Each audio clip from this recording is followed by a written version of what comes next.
আমার বলতে কি আছে বলেন? জন্ম দিয়েছে আরেকজন, শিক্ষা দিয়েছে আরেকজন, চাকরি দিয়েছে আরেকজন, চলতে শিখিয়েছে আরেকজন, বলতে শিখিয়েছে আরেকজন, মরার পরে কাফন পরাবে আরেকজন,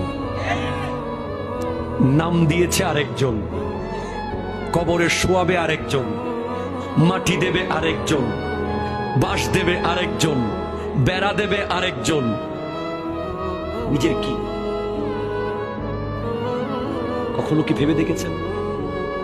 আল্লামা তৈয়ব শাহ কিবলা রহমতুল্লাহ আলাইহি একজন যুগশ্রেষ্ঠ ওলি, তিনি বলতেন, কারো দিকে যখন তুমি একটা আঙ্গুল দেখাবে তখন মনে রাখবে তিনটা আঙ্গুল তোমার দিকে আছে। আমরা